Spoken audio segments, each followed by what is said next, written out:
گورے نے ترقی کی ہے، گورے نے ترقی کی، گورا پڑھا لکھا ہے، ہر چیز آنکھیں بند کر کے وہاں سے آ رہی ہے. یہاں تک کہ عجیب بات کہ گورے کی سائنس کو بنیاد بنا کے قرآن کا انکار کیا جا رہا ہے کہ گورے کی جو ریسرچ ہے سائنس کے بارے میں قرآن میں اس کا تذکرہ نہیں ملتا. تو پاگل پنے کی انتہا ہے. قرآن کا یہ دعویٰ ہی نہیں ہے کہ یہ کوئی سائنس کی کتاب ہے، نہ یہ ٹاپک ہے اس کا. قرآن میں ڈائناسورس کا ذکر کیوں نہیں ہے؟ قرآن میں یہ کیوں نہیں ہے، یہ کیوں نہیں ہے؟ جو اب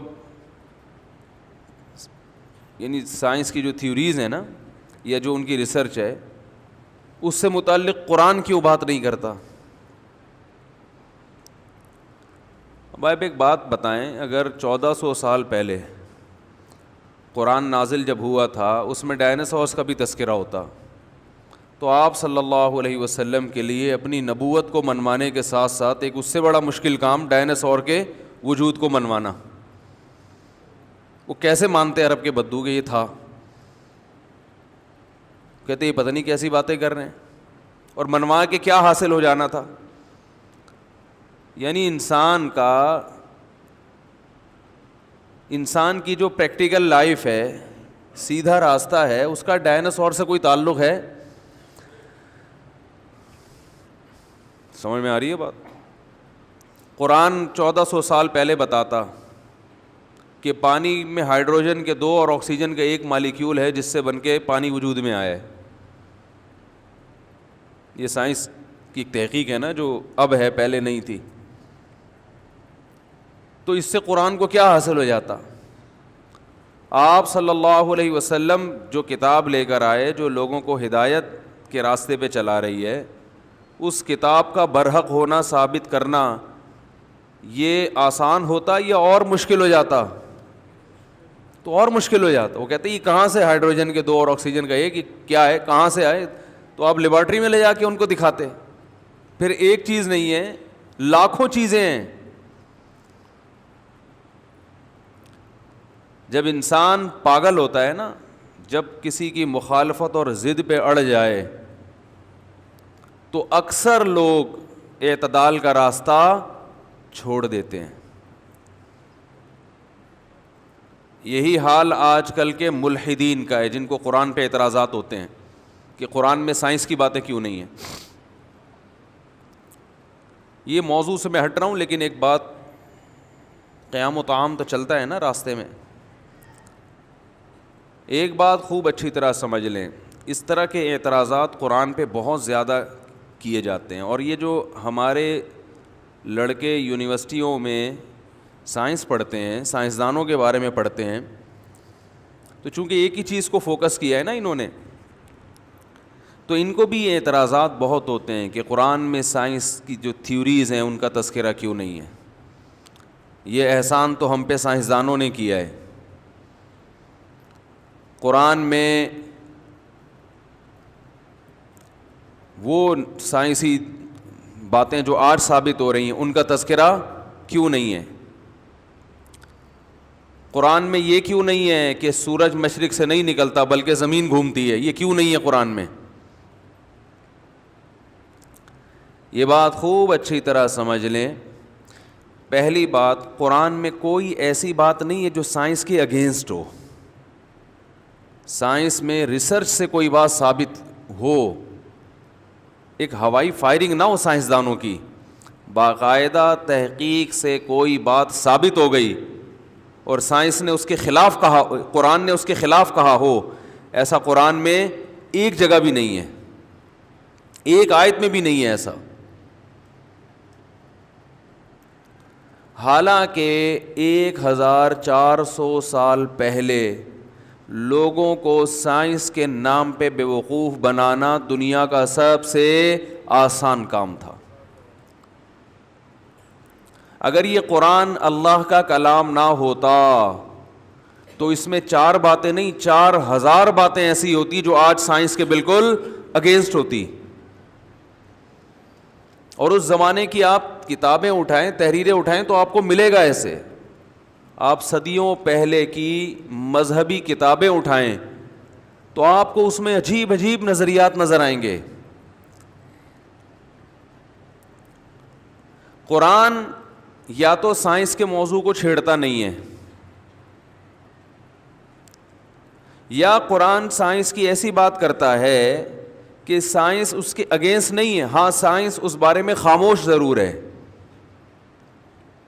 سائنس اس بارے میں کیا ہے, خاموش ہے, وہاں تک ریسرچ نہیں ہے. مثال کے طور پہ قرآن 7 مضبوط آسمانوں کا تذکرہ کرتا ہے کہ اللہ نے کتنے آسمان بنائے ہیں, 7. پہلا آسمان, پھر دوسرا آسمان, پھر تیسرا آسمان, پھر چوتھا, پھر پانچواں, پھر چھٹا, پھر 7واں.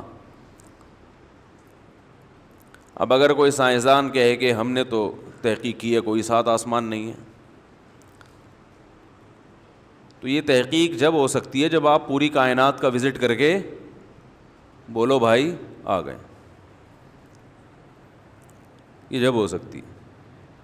ایک شخص دعویٰ کرے کہ اس دنیا میں ایک جنگل ایسا ہے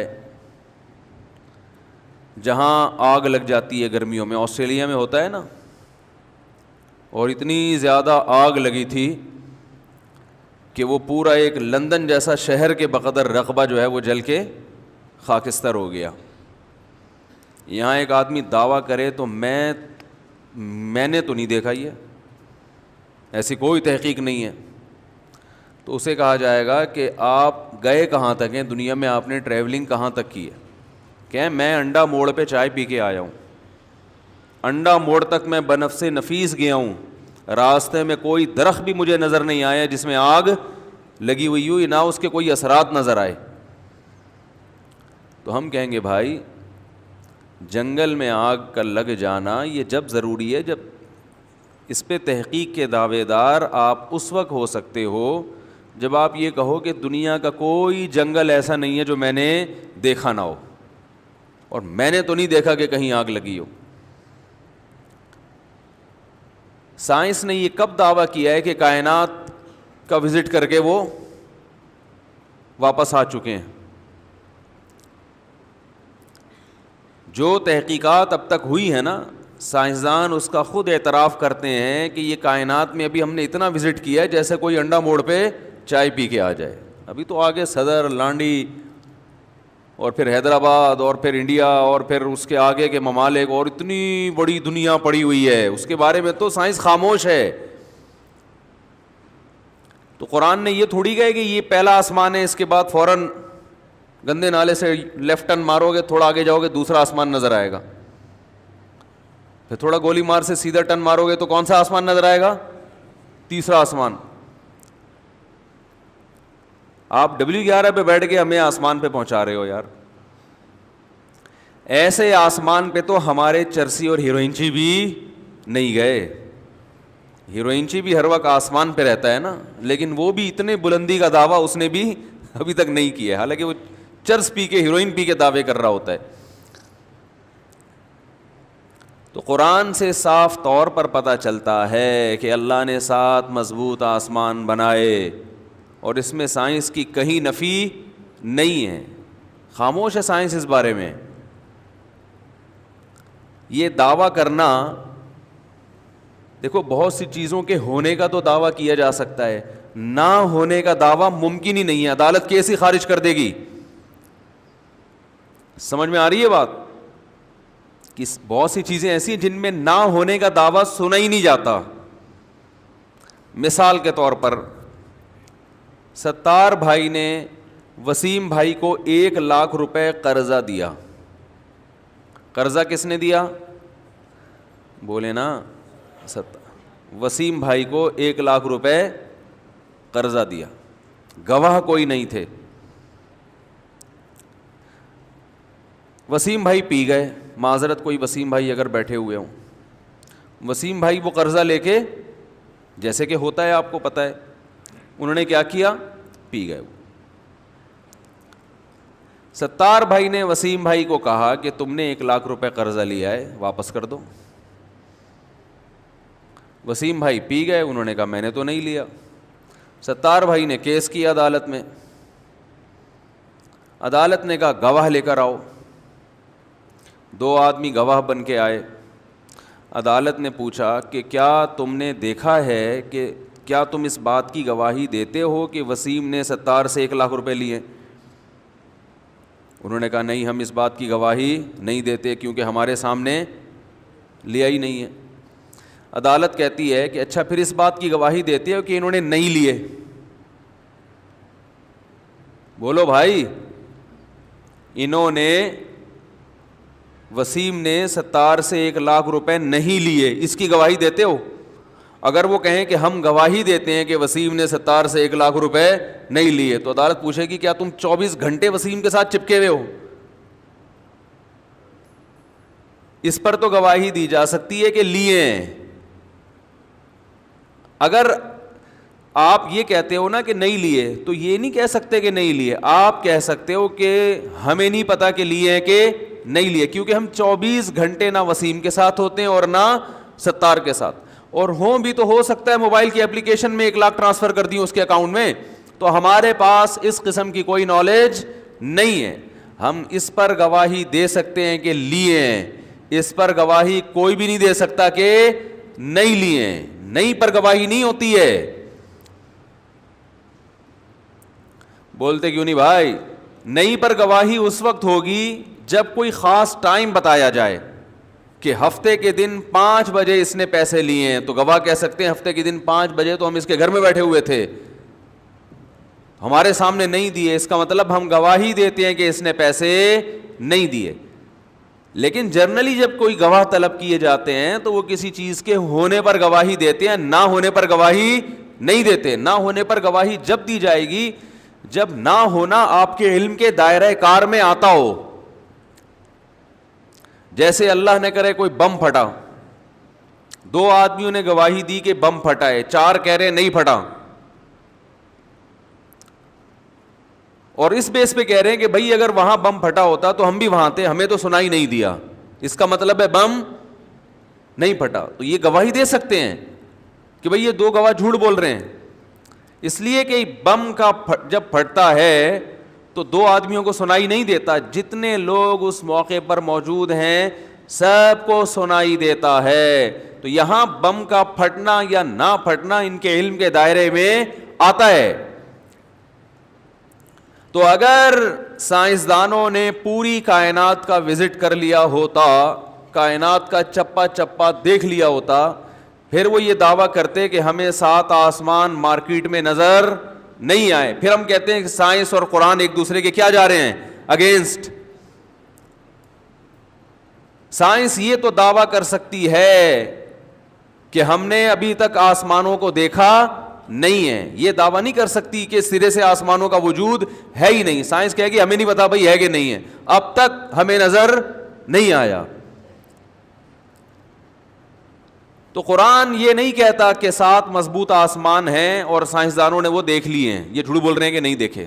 یہ دعویٰ کر رہا ہوتا پھر آپ سائنس کو کس کے خلاف لے کے جاتے؟ قرآن کے. تو قرآن میں جو سائنس سے متعلق باتیں ہیں, یا تو وہ ایسی باتیں ہیں جو انسان کی ابھی تک اپروچ وہاں تک ہوئی نہیں ہے, یا وہ ایسی باتیں ہیں کہ آپ کو وہ سائنس کے خلاف لگتی ہیں اس لیے کہ آپ عربی لغت سے واقف نہیں ہیں, عرب کے محاوروں سے واقف نہیں ہیں. تو یہ بات خوب یاد رکھیں کہ اگر قرآن میں یہ سائنسی نظریات ذکر ہوتے ہیں نا جن پر آج سائنسدان مطلع ہو رہے ہیں, تو اس سے قرآن آسان کے بجائے کیا ہو جاتا, مشکل ہو جاتا. اس سے لوگوں کو ہدایت نہیں ملتی بلکہ صدیاں ان تھیوریز کو صحیح ثابت کرنے میں لگ جاتی. تو یہ قرآن پھر بلاغت کی کتاب نہ ہوتی, معاذ اللہ. یہ قرآن پھر ہدایت نہیں, معاذ اللہ گمراہی کی کتاب بن جاتی.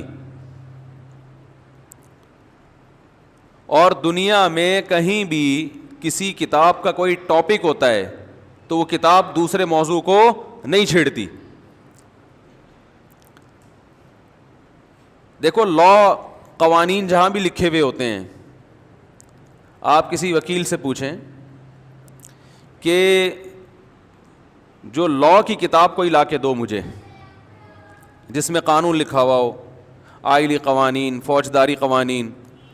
اس کتاب میں کہیں ایک جگہ پہ پانی کا فارمولا دکھا دیں ہے بھائی کہ ہائیڈروجن کے 2 ہوتے ہیں، آکسیجن کا بولو نا بھائی 1 ہوتا ہے، کہیں دکھا دیں.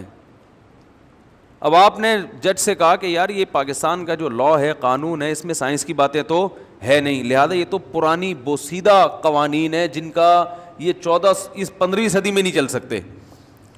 اس میں تو سائنسی تھیوری کائنات دھماکے سے بنی تھی یا بغیر دھماکے کے. اس میں تو نہ میڈیکل سائنس کی باتیں لکھی ہوئی ہیں، نہ اس میں جناب کوئی تھیوری، کوئی ڈارون کی کوئی تھیوری ہو کہ انسان کیسے پیدا ہوا، کیا ہوا، کچھ بھی نہیں ہے اس میں. یہ ہمیں پرانے زمانے کی طرف لے کے جا رہی ہے یہ کتاب. اس کے قوانین کو فالو نہیں کیا جا سکتا. تو جواب کیا دے گا بھائی؟ کس نے کہا کہ یہ کوئی سائنسی تھیوریز پیش کرنے کی کتاب ہے؟ یہ لا ہے، اس میں قانون ہے. تو قانون کی کتابیں، نظریات درست کرنے کی کتابیں، ان کا ٹاپک سائنس ہے نہیں. اور یہ قرآن کا عیب نہیں ہے، یہ قرآن کی خوبی ہے کہ اس نے ٹاپک کو فوکس کیا ہے. قرآن اگر سائنس کی بات کرتا ہے تو وہ سائنس جو ہر پاگل سے پاگل کی سمجھ میں آسانی سے آ جائے، اس میں آپ کو سائنسدانوں سے مدد نہ لینی پڑے. افلا ينظرون الى الابل كيف خلقت، دیکھتے نہیں ہیں اونٹ کو ہم نے کیسے پیدا کیا ہے. کیا یہ اونٹ جیسا عجیب و غریب جانور خود سے پیدا ہو سکتا ہے؟ تو اونٹ میڈیکل سائنس کا ٹاپک ہے یا نہیں ہے؟ بولتے کیوں نہیں، کیا ہو گیا بھائی؟ اونٹ کس کا ٹاپک ہے؟ میڈیکل سائنس کا ٹاپک ہے نا. آپ جانوروں کے ڈاکٹر سے پوچھو کہ اونٹ کو کیسے کھانا ہے، اونٹ کا نظام ہاضمہ، بولو نا بھائی کیسا ہے، یہ ڈاکٹروں سے پوچھو گے نا. قرآن نے بھی تذکرہ کیا. دیکھتے نہیں ہو ہم نے اونٹ کو کیسے بنایا، کیف خلقت، کیسے بنایا ہے، کتنا عجیب جانور ہے. تو جتنا عجیب ہونا ایک بدو اور ایک صحرائی آدمی جانتا ہے، اللہ نے اس کے علم میں اضافہ نہیں کیا، بلکہ جتنی معلومات ہے نا اسی معلومات کو بیس بنا کر اپنا ہونا ثابت کیا ہے. کہ جتنی تمہیں اونٹ کے بارے میں معلومات ہیں، اس میں مزید جانے کی ضرورت نہیں ہے مجھے پہچاننے کے لیے. جتنی معلومات ہیں یہ معلومات میری طاقت اور قدرت کو ثابت کرنے کے لیے کافی ہیں. باقی ڈاکٹروں کا شعبہ ہے وہ ساری وہ اونٹ کے بیٹھ کر تحقیقات کرتے رہیں، کتابیں لکھتے رہیں. میرے وجود کو ثابت کرنے کے لیے اور میرے انسانوں پر احسانات کو ثابت کرنے کے لیے اتنی معلومات کافی ہیں جتنی تمہیں ہیں. کہ ریگستان میں کیسے دوڑتا ہے، کئی دنوں تک پانی کے بغیر گزارا کر، یعنی احسن کل شیء خلقہ ہے نا، ہر چیز کو بہترین انداز سے بنایا. تو اونٹ کو ریگستان کے حساب سے ڈیزائن کیا گیا ہے، یہ خود سے نہیں بنا. خود سے چیزیں جو بنتی ہیں ان میں مینجمنٹ نہیں ہوتی.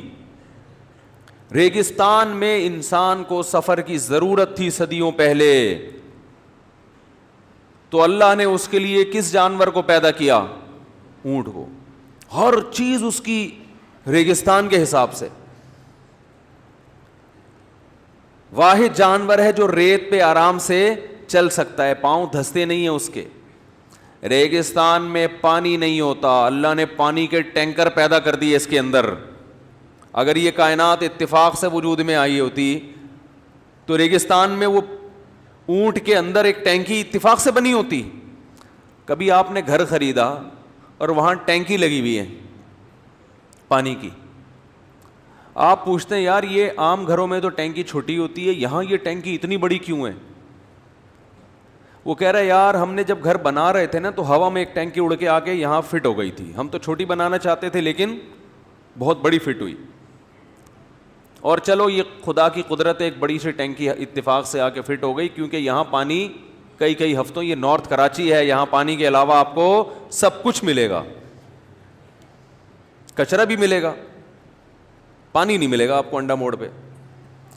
تو یہ بات عقل میں آ جائے گی. آپ کہو گے ایک تو اتنی بڑی ٹینکی فکس کیسے ہو گئی؟ دوسری بات یہ کہ ٹینکی کو کیا پتا کہ نارتھ کراچی میں پانی نہیں آتا تو ہم نے انہی کے گھروں میں جا جا کے فٹ ہونا ہے.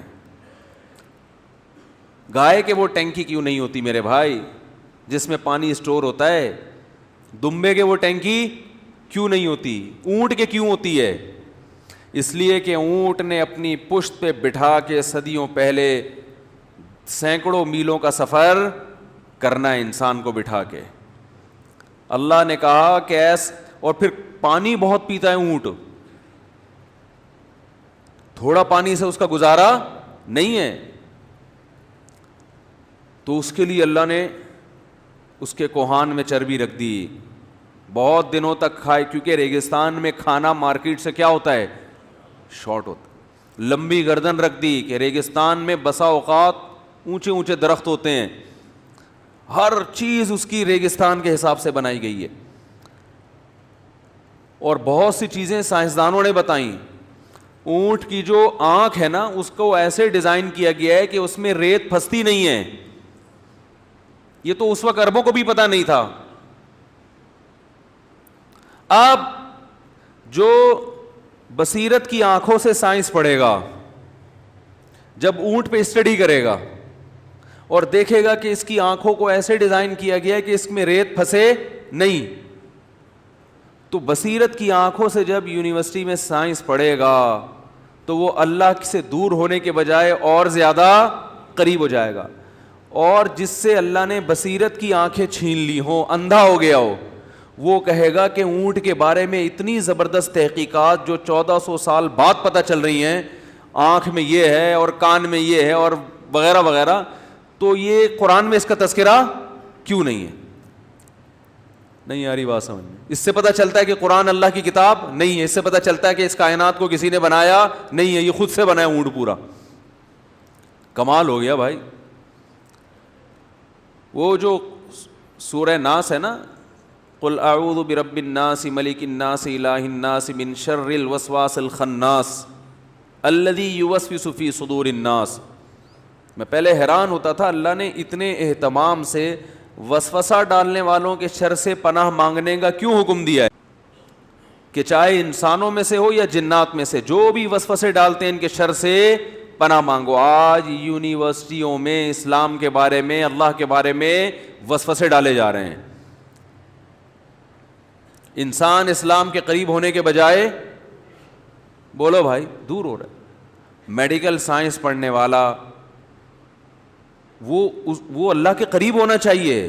اگر وہ قریب ہو رہا ہے اس کا مطلب اس کی کھوپڑی صحیح کام کر رہی ہے.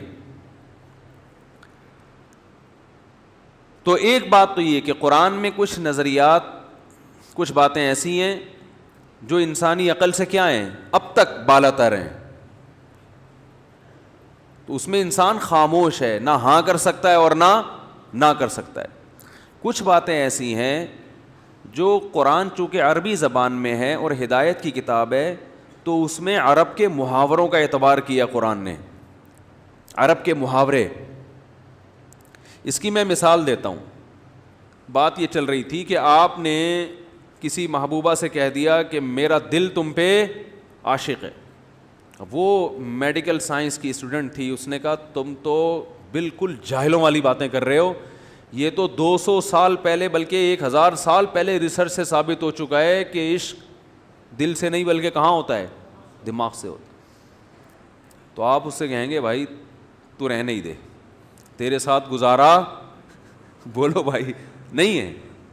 تو قرآن ایک بلاغت کی کتاب ہے. ہاں میں یہ عرض کر رہا تھا کہ قرآن میں کیا آتا ہے, وَإِذَا سَمِعُوا مَا أُنزِلَ إِلَى الرَّسُولِ, جب رسول پہ جو کلام نازل ہوا یہ دیکھتے ہیں, تَرَىٰ أَعْيُنَهُمْ تَفِيضُ مِنَ الدَّمْعِ, آنسوؤں سے ان کی آنکھیں بہنا شروع کر دیتی ہیں, حالانکہ آنکھیں کسی کی نہیں بہتی. جب نبی صلی اللہ علیہ وسلم پر یہ آیت نازل ہوئی, آپ نے عربوں کو پڑھ کے سنائی, تو کسی عرب نے یہ اعتراض نہیں کیا کہ تحقیق سے پتہ چلتا ہے کہ آنکھیں نہیں بہتی بلکہ کیا بہتے ہیں, آنسو. وہ سمجھتے تھے بھائی ان کا مطلب کیا ہے, مقصد یہ کہ بہت زیادہ روتے ہیں, بس اس کے علاوہ اور کوئی مقصد نہیں ہے. دیکھو ہم عام محاوروں میں کہتے ہیں کہ فلاں کی آنکھیں سو گئی ہیں, کہتے ہیں نا, حالانکہ آنکھ نہیں سوئی ہوتی, سویا کیا ہوتا ہے, دماغ. لیکن اس کا اثر کہاں ظاہر ہوتا ہے, آنکھ پر. اور ایسا اثر کہ نظر آ رہا ہوتا ہے. اثرات تو اور بھی جگہ پہ ظاہر ہوتے ہیں مگر اس کے لیے سائنسی تحقیق کے ہم محتاج ہیں. آنکھ پہ جو اثر ظاہر ہوتا ہے وہ فی البدیہی نظر آتا ہے.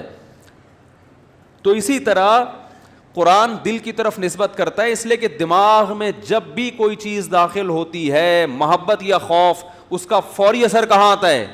دل پہ. دل کی دھڑکن تیز ہو جاتی ہے. تو اس لیے ساری دنیا میں جب بھی کسی سے محبت یا خوف کا تذکرہ کیا جاتا ہے، یہاں تک کہ سائنسدان اپنی لیبارٹری سے باہر جب اس بات کا تذکرہ کرے گا تو وہ بھی کس کی طرف نسبت کرے گا؟ دل کی طرف. جس سائنٹسٹ نے یہ تحقیق کی ہے نا کہ انسان دماغ سے سوچتا ہے، دل سے نہیں سوچتا، وہ بھی جب گھر میں جا کے عام مجلس میں بات چیت کرے گا تو سوچنے کی نسبت کس کی طرف کرے گا؟ دل کی طرف. وہ بھی یہی کہے گا. تو اس طرح بہت سی قرآن کی باتیں ایسی ہیں جو قرآن نے اس زمانے کے محاوروں کے اعتبار سے بات کی ہے، اس کو آج کل ملحد لوگ، ایتھیس لوگ یا قرآن کے انکار کرنے والے لوگ سائنسی تھیوری کے مقابلے میں لا کے پیش کرتے ہیں. تو یہ حماقت ہے. یہ اس کی علامت ہے کہ آپ جو چیز جہاں کا ہے نا وہ وہاں کے بجائے کہاں لگا رہے ہو، وہ کہیں اور استعمال کر رہے ہو آپ اس کو. تو بات کہاں سے شروع، کہاں سے چلی تھی؟ اچھا، اس میں بھی حکمت ہوتی ہے. جیسے قرآن کہہ رہا ہے نا ان کی آنکھیں بہنا شروع کر دیتی. یہ مبالغہ ہے، بہت زیادہ روتے ہیں. جب کوئی کہتا ہے نا کہ بہت زیادہ روتے ہیں تو گویا آنسو نہیں بہ رہے بلکہ باقاعدہ آنکھیں چل کے جا رہی ہیں. تو شاعروں کے کلام میں بھی یہ مبالغہ ہوتا ہے. شاعروں کے کلام میں تو بعض دفعہ جھوٹ مبالغہ ہو جاتا ہے، اس لیے وہ غلط ہے. تو قرآن مجید میں اللہ رب العزت نے الحم سے لے کے والناس تک یہ قرآن کی صداقت ہے کہ کوئی ایک بات بھی ایسی نہیں. اچھا یہ بات خوب یاد رکھیں، قرآن میں یہ نہیں ہے کہ یہ جو یہ لوگ ذکر کرتے ہیں نا کہ قرآن میں آتا ہے کہ سورج مشرق سے نکلتا ہے اور مغرب میں غروب ہوتا ہے تو یہ سائنس کے خلاف ہے. تو یہ بات تو سمجھ میں آ گئی ہوگی نا. یہ تو ساری دنیا کہتی ہے سورج مشرق سے نکلتا ہے. تو یہ کیوں کہتی ہے، اس کی وجہ میں نے آپ کے سامنے بیان کر دی. تو اس سے، اور یہ جو قرآن میں آتا ہے کہ سورج چل رہا ہے، والشمس تجری لمستقر لہا، کہ سورج اپنے ایک ٹھکانے کی طرف مسلسل چل رہا ہے. اس پر لوگ اعتراض کر سکتے ہیں کہ سورج تو رکا ہوا ہے، چل نہیں رہا. تو اس کے بھی دو جواب ہیں کہ یہ بھی ایسا ہی ہے جیسے سورج مشرق سے نکلتا ہے اور مغرب میں غروب ہوتا ہے، ہمارے حساب سے ایسا ہی ہے. تو یہ خدا کی قدرت کی بہت بڑی دلیل ہے. اور دوسری بات یہ ہے کہ یہ دعویٰ کرنا کہ سورج نہیں چل رہا سرے سے کسی ٹھکانے کی طرف، یہ دعویٰ کرنا بھی آسان نہیں ہے. دیکھیں جب ہمیں کوئی چیز چلتی بھی نظر آتی ہے نا تو وہ اس وقت نظر آئے گی کہ جب اس کے مقابلے میں کوئی چیز رکی ہوئی ہو. آپ چلتی ہوئی ٹرین میں بیٹھے ہوتے ہیں، آپ کو چلتی ہوئی لگتی ہے اس لیے کہ باقی تمام چیزیں نہیں چل رہی ہوتی. لیکن اگر سب چیزیں چل رہی ہیں، دیکھو ہم بھی چل رہے ہیں نا ابھی، ارے زمین گھوم رہی ہے تو ہم بھی گھوم رہے ہیں، لیکن آپ کو محسوس ہو رہا ہے کہ ہم گھوم رہے ہیں، اس لیے کہ آپ کے ساتھ ساری چیزیں کیا ہو رہی ہیں. کیا ہو گیا؟ ہمارے ساتھ ساری چیزیں گھوم رہی ہیں. تو نظام شمسی کا جو سسٹم ہے نا، سورج زمین سورج کے گرد اور اپنے محور کے گرد بھی گھوم رہی ہے. تو سورج آپ کو اس وقت چلتا ہوا نظر آئے گا جب زمین رک گئی جائے اور سورج اپنا چلتا چلا جائے، ٹھیک ہے نا. پھر آپ کو لگے گا عین ممکن ہے یہ نظام شمسی پورے سسٹم کے ساتھ چل رہا ہو یہ، کیونکہ قرآن میں اللہ کا ارشاد ہے کل فی فلک یسبحون، یہ تمام کے تمام ایک خاص دائرہ ہے جس میں یسبحون تیر رہے ہیں. تیرنے کا لفظ استعمال کیا جس میں یہ بھی پتہ چل گیا کہ تمہیں ان کی حرکت کا ادراک ہونا بہت مشکل ہے، کیونکہ جب انسان چلتا ہے نا تو جھٹکے آتے ہیں چلتے ہوئے، جب تیرتا ہے تو کیسے اسموتھ چل رہا ہوتا ہے وہ.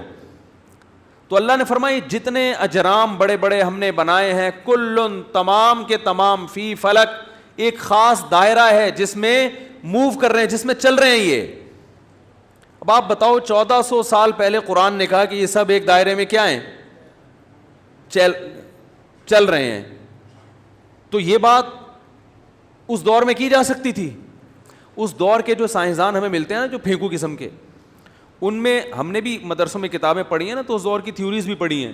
اس میں یہ کہ یہ جو ستارے ہیں نا یہ آسمان سے کیا ہوئے ہوئے ہیں, کیل سے ٹھوکے ہوئے ہیں بھائی, یہ جڑے ہوئے ہیں, چپکے ہوئے ہیں آسمان سے.